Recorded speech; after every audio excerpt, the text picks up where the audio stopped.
Untuk itu tidak boleh ada warga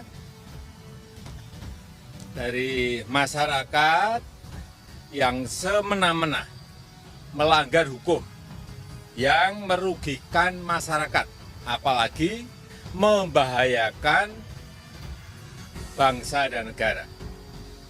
Dan aparat hukum tidak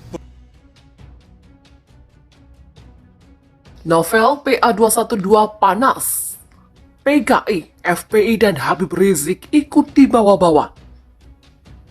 Wasekjen PA212 Novel Bamukmin tiba-tiba panas.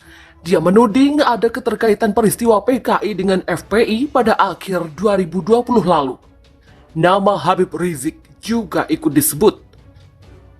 Demi kepentingan politik maka nyawa tidak ada harganya, hanya komunis yang seperti itu. Demikian ujarnya kepada jpnn.com.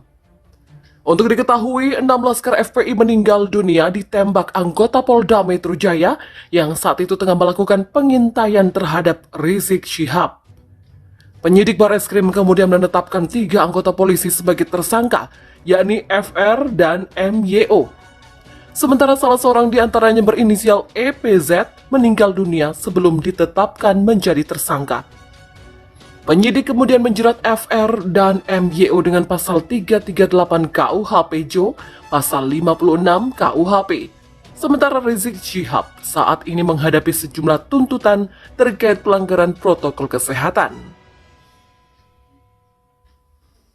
Dalam kasus berita bohong tes swab di Rumah Sakit Umi, Rizik divonis 4 tahun penjara, lebih rendah dari tuntutan 6 tahun penjara dari jaksa.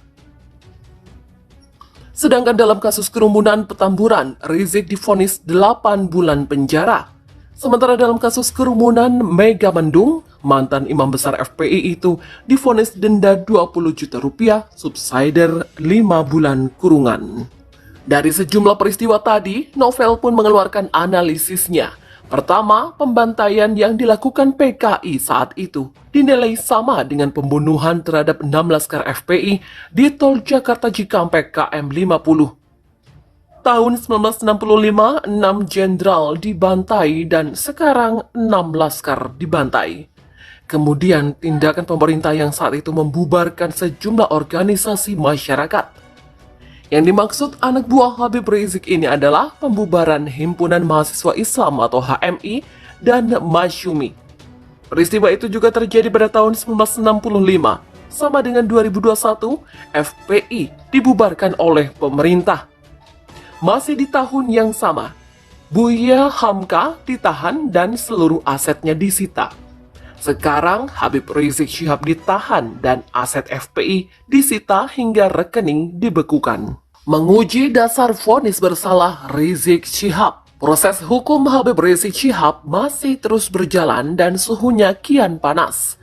Jaksa mengajukan banding atas putusan hakim di peradilan tingkat pertama. Dalam kasus kerumunan Megamendung, hakim menjatuhkan vonis bersalah kepada Habib Rizik Syihab. HRS dinyatakan hakim telah menciptakan kerumunan hasil acara Maulid Nabi yang dirangkai acara pernikahan yang kemudian menyebabkan kedaruratan kesehatan masyarakat. Untuk menopang putusannya itu, hakim antara lain berlandaskan pada 2 teori. Pertama, teori conditio sine qua non. Suatu perbuatan haruslah dianggap sebagai sebab dari suatu akibat. Apabila perbuatan itu tidak dapat ditiadakan untuk timbulnya akibat itu, maka perbuatan itu adalah sebab.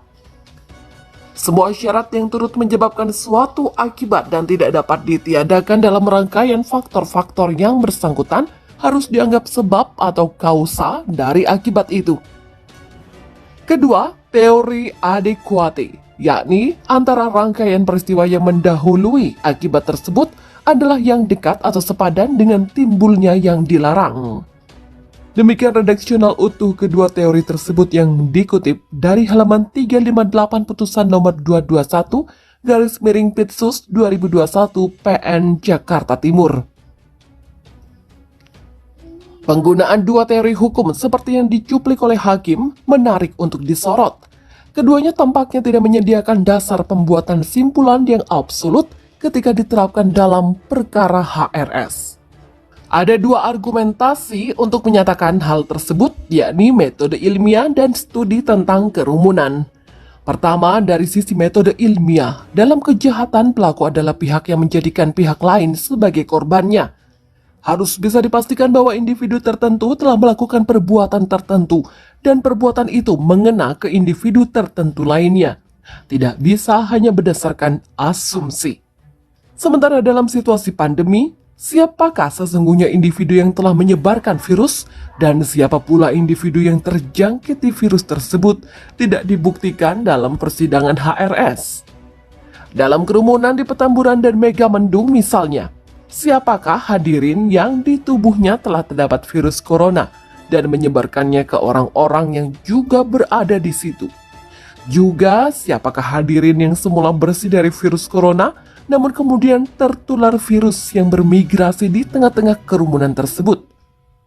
Para pihak di ruang persidangan tidak melakukan pelacakan atau tracing tentang penularan virus corona yang bertitik mula dari Petamburan, sehingga tidak bisa dipastikan melainkan sebatas dugaan bahwa kerumunan Petamburan adalah epicentrum bagi kenaikan positivity rate di Jakarta. Virus corona juga membutuhkan waktu hingga kemudian tampak gejalanya di tubuh orang yang menjadi inangnya. Tidak serta-merta orang yang datang ke acara HRS di Petamburan akan seketika itu pula memperlihatkan tanda bahwa ia mengidap COVID-19. Padahal dalam rentang waktu antara acara di Petamburan diasumsikan sebagai momen penyebaran virus dan meningkatnya positivity rate di Jakarta. Warga Jakarta termasuk mereka yang datang ke acara HRS di Petamburan bisa dipastikan melakukan kegiatan-kegiatan lain yang bisa saja menjadi sumber penyebaran virus. Dengan kata lain, ada terlalu banyak peristiwa atau aktivitas sisipan yang berlangsung di antara acara Petamburan dan momen kenaikan positivity rate di Jakarta secara umum. Dalam bahasa metode penelitian, ada terlalu banyak variabel ekstern yang menyusup lalu melemahkan simpulan bahwa pastilah variabel A yang menyebabkan variabel B. Keberadaan variabel ekstern yang luar biasa banyak itu dinihilkan dalam persidangan, seolah seluruh wilayah Jakarta bisa ditutup tanpa rongga sekecil apapun dan kegiatan warga Jakarta bisa dihentikan total. Karena itu, tiada lain kerumunan HRS lah satu-satunya faktor atau variabel sebab yang menyebabkan naiknya positivity rate atau variabel akibat di area ibu kota. Dari kompleksivitas sebab akibat sedemikian rupa yang tidak diuji secara empiris di persidangan, penarikan simpulan yang menyalahkan HRS adalah semata-mata berdasarkan asumsi yang dibangun dari dua teori hukum tersebut. Tidak dapat dielakkan asumsi itu terbangun dari pemikiran yang terkesan terlalu sederhana tentang sebab dan akibat. Penarikan simpulan sedemikian rupa merupakan bentuk availability bias. Penarikan simpulan sedemikian rupa merupakan bentuk availability bias, yakni penilaian, simpulan, dan putusan hakim ditegakkan berdasarkan konstruksi sebab akibat yang dihadirkan jaksa semata.